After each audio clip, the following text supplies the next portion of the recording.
अल्हम्दुलिल्लाह नहमदुहु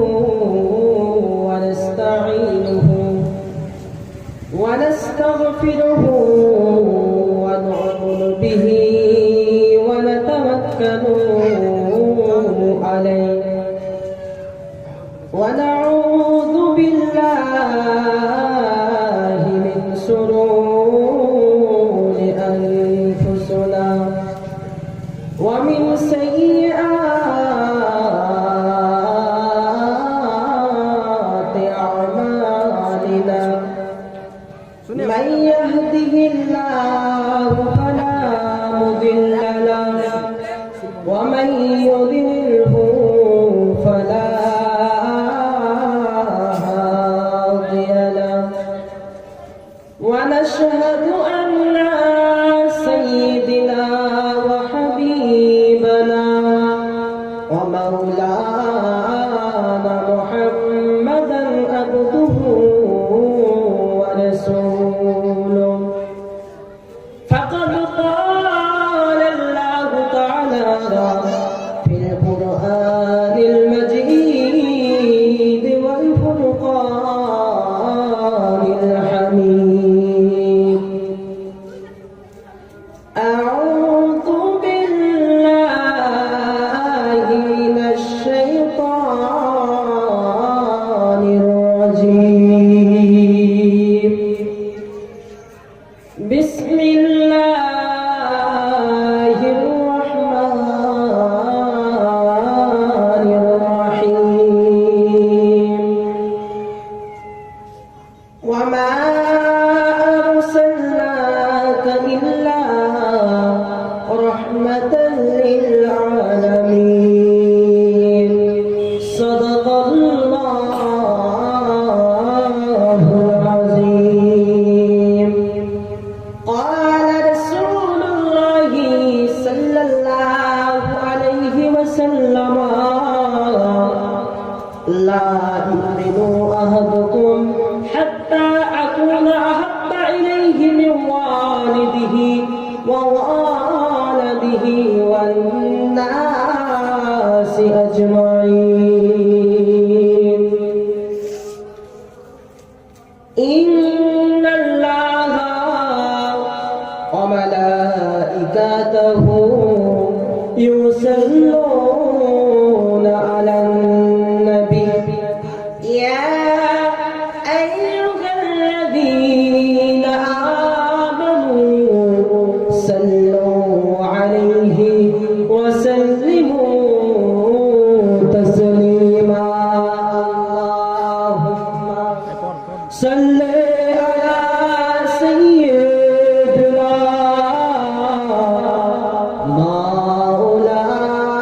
مولانا محمد আমিনা গো তোমার কোলে তুমি জানতে কি আমিনা গো তোমার কোলে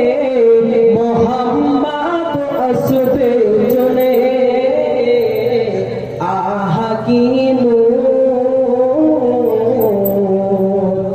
আহা কি নূর তুমি জানতে কি আমিনা গো তোমার কোলে মোহাম্মদ আসবে চলে আহা কি নূর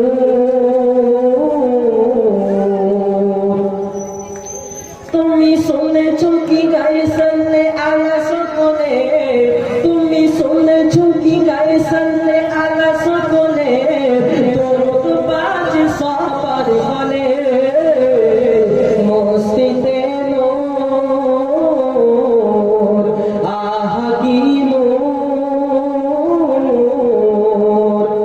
তুমি জানতে কি আমিনা গো তোমার কোলে মোহাম্মদ আসবে চলে আহা কি চমকাই চেহারাই কি তাজাল্লা চমকাই চেহারাই কি তাজাল্লা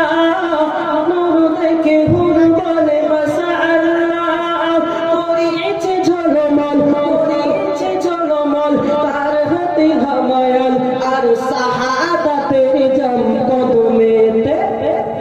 বনে জিবরিল মরদিল করছে বায়ান পড়ছে দরুদের সুর আহা কি নূর তুমি জানতে কি আমি না গো তোমার কোলে তুমি জানতে কি আমি না গো তোমার কোলে মুহাম্মদ আসবে চলে আহা কি নূর কদমের তলে দেখি বেহেশ বাকি কদমের তলে দেখি বেহেশ বাকি ও কদম ফিরদৌস মারে রুকি সাথী শোনো গো সাথী দিও না মোরে ফাঁকি এ কদম এনে বুকে আগলে রাখি ও পায়ের ধুল ও রাসূল ও পায়ের ধুল ও রাসূল আসলে কাছে ভুলে যাবে কিসমত নূর আহা কি নূর তুমি জানতে কি আমি না গো তোমার কোলে তুমি জানতে কি আমি না গো তোমার কোলে মুহাম্মদ আসবে চলে আহা কি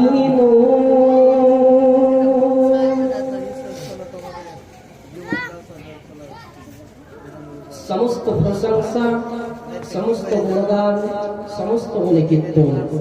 মহান রব্বুল আলামিনের জন্য যেই মহান রব্বুল আলামিন আমাকে আপনাকে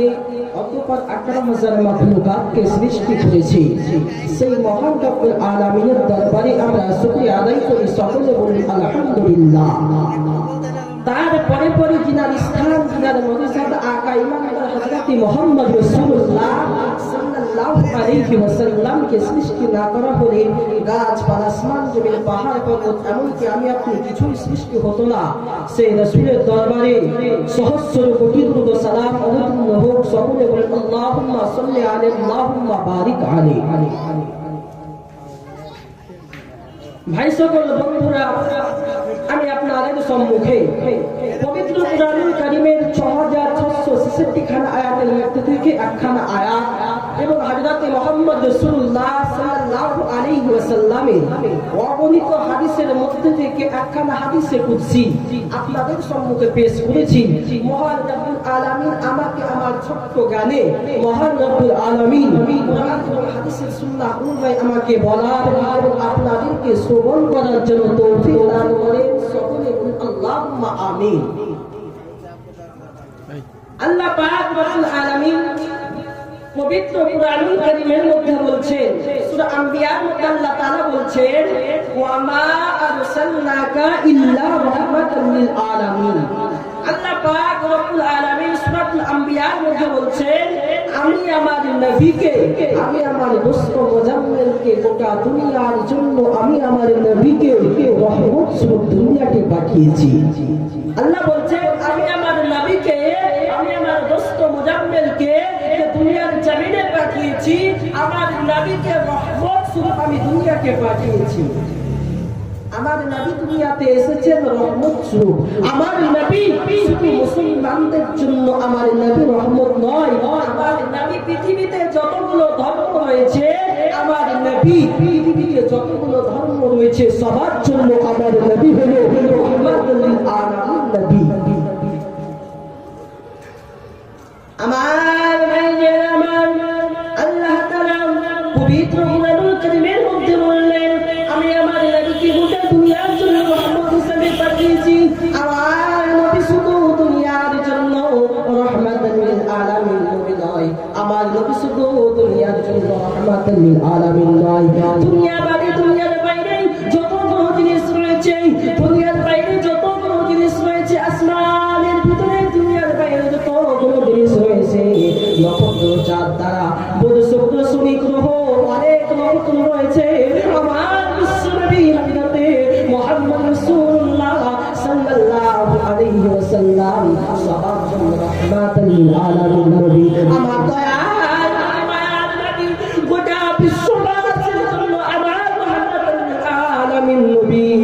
সবার জন্য রাহমাতুল লিল আলামিন নবী। আমার নবী শুধু মুসলমানদের জন্য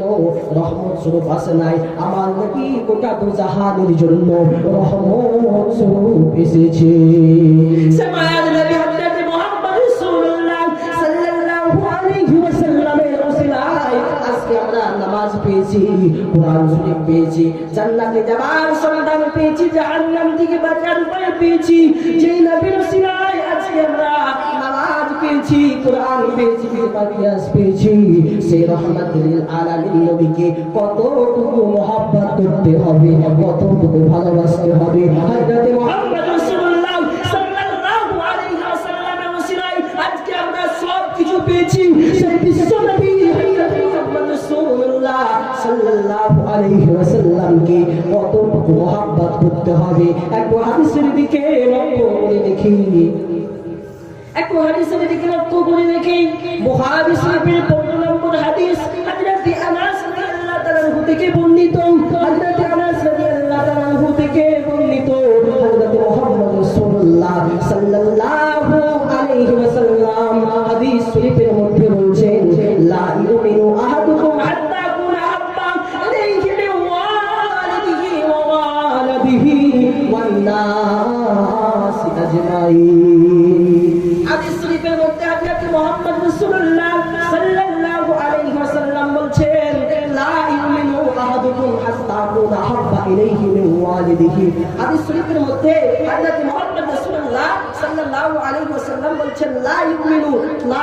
আহাদুকুম হাত্তা কুনা, তোমরা কেউ মুমিন হতে পারবে না যতক্ষণ পর্যন্ত আহাব্বা ইলাইহি মিন ওয়ালিদিহি, যতক্ষণ পর্যন্ত মিন ওয়ালিদিহি ওয়া ওয়ালাদিহি, তুমি তোমার পিতা-মাতা, সন্তান সন্ততি থেকে আমি নবী আমাকে বেশি মহব্বত করবে। তুমি যতই মুমিন বলো না কেন, যতই মুমিন বলে তুমি জিকির করো না কেন, তুমি মুমিন হতে পারবে না। রাসূল করিম সাল্লাল্লাহু আলাইহি ওয়াসাল্লাম বলছেন, যতক্ষণ পর্যন্ত তুমি তোমার পিতা-মাতা এবং সন্তান সন্ততি থেকে আমি নবী আমাকে বেশি না মহব্বত করবে, তুমি যতই মুমিন বলো না কেন হতে পারবে না।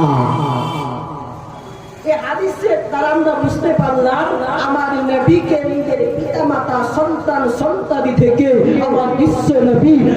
মুহাম্মদ রাসূলুল্লাহ সাল্লাল্লাহু আলাইহি ওয়াসাল্লামকে বেশি মহব্বত করতে হবে। রাসূল করিম সাল্লাল্লাহু আলাইহি ওয়াসাল্লাম এই হাদিসের মধ্যে এই কথা কেন বললেন, পিতা-মাতার কেন উদাহরণ দিলে, যে মিন ওয়ালিদিহি ওয়া ওয়ালাদিহি, পিতা-মাতা সন্তান সন্ততির কেন উদাহরণ দিলেন? আল্লাহর নবী এই জন্য উদাহরণ দিলেন, এই পৃথিবীর বুকে একজন পিতা-মাতা তার কাছে সব থেকে প্রিয়তম ভালোবাসার জিনিস, মহব্বতের জিনিস হলো তার পিতা, এবং পিতা-মাতার কাছে একজন পিতা-মাতার কাছে সব থেকে মহব্বতের জিনিস হলো ওয়ালিদিহি ওয়া ওয়ালাদিহি, সন্তান সন্ততি। এই কারণে রাসূল করিম সাল্লাল্লাহু আলাইহি ওয়াসাল্লাম এই উদাহরণ দিলেন, মিন ওয়ালিদিহি ওয়া ওয়ালাদিহি, যতক্ষণ পর্যন্ত তুমি তোমার পিতা-মাতা সন্তান সন্ততি থেকে আমি নবী আমাকে বেশি না মহব্বত করবে, যে ওই মুমিন বলো না কেন তুমি মুমিন হতে পারবে না।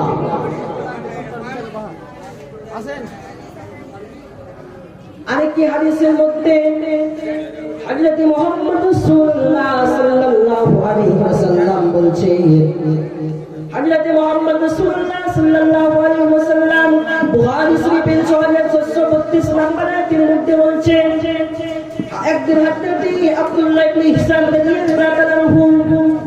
রাসূল করিম সাল্লাল্লাহু আলাইহি ওয়াসাল্লামের কাছে গেলেন, যাওয়ার পরে বললেন,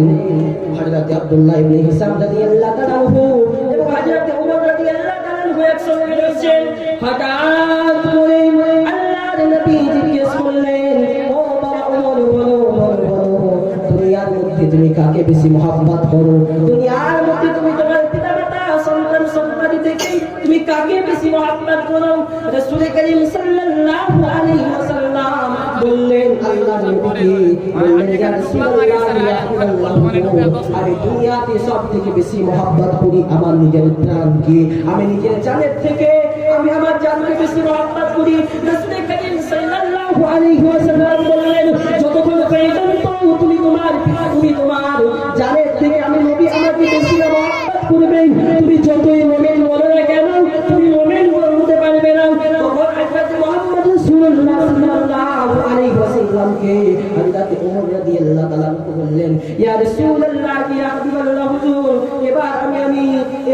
আপনাকে আমার জানের থেকে বেশি মহব্বত করি, আমি জানের থেকে আপনি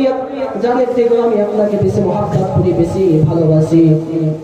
তো এই দুটি হাদিসের দ্বারা আমরা বুঝতে পারলাম রাসূল করিম সাল্লাল্লাহু আলাইহি ওয়াসাল্লামকে নিজের জানের থেকে বেশি মহব্বত করতে হবে, নিজের প্রাণের থেকে বেশি মহব্বত করতে হবে। আর আমার ভাইরা, রাসূল করিম সাল্লাল্লাহু আলাইহি ওয়াসাল্লামের সুন্নাহ অনুযায়ী আমাদের জীবনে